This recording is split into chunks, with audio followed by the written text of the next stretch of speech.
everyone, J3B here, and today we're going to talk about magnet fishing. So what is magnet fishing? Well, pretty much you have a high-powered magnet, a long rope, and you throw it into the water and see what metal you can drag out. This here is a fishing lure.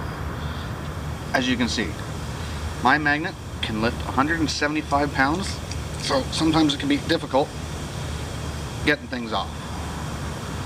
But you can find stuff from pocket knives, cell phones, coins, guns, cannonballs, but I find a lot of fishing gear and pocket knives, just like this one here you guys have seen in a previous video. So let's talk about safety. When you reel this in or pull it in, however you have it set up, you got to be careful of what's on the end of it, because you can easily get a knife just like this, but it could be open when it comes up. It could be like that. You don't know. You don't want to just reach in, grab something, get your hand cut. And same with fishing gear, like fishing lures, hooks. I've actually been pricked a couple times just rubbing the magnet thinking it's dirt, and there happens to be a fish hook underneath. So you always have to watch and be careful and make sure there's not going to be anything on the end of that magnet that can hurt you. And you do not want to get your hand or finger or any other body part stuck in between the magnet and a piece of metal. Hear that snap? That's 175 pounds of pure force. And to get things off, you want to try to roll it. Get the least amount of metal on it, because then you can just roll it and pull it right off. But it's very difficult if you just try to flat out pull it. See what I mean? Can't even grab it. So you bring it to the edge and you try to roll it. Get the least amount on there. Ooh. Simple as that. But you don't want to get your hand stuck in between that. Now, I am no good at tying knots, so in the description below I'm going to put a link over to a video that shows you how to tie the knot that I have. This is a good knot. There's not a lot of tension on the existing rope, so it's not going to snap and have too much wear and tear. But this here, right in here, is sealed with a Loctite. You want to have it with the glue in there, so when it's spinning and rolling around under the water, that doesn't twist and slowly unscrew, and all you do is pull up the eye hook. So what I have is an old ice fishing line that I can just wrap the rope around. You can go to a hardware store and pick up something similar to this for hoses or for extension cords. Works great. It's something that you can wrap the rope around to keep it nice and organized for when you're traveling. This here is something I made myself. I just took the measurements, figured it all out, and made a compartment that the magnet just fits right into. So I can push it through, turn, lock it into place. Because as you can see, no magnetic force through the styrofoam. It keeps it safe, so it doesn't stick to the side of your car when you're taking it out. It doesn't stick to you if you have any metal on you, rings, anything like that.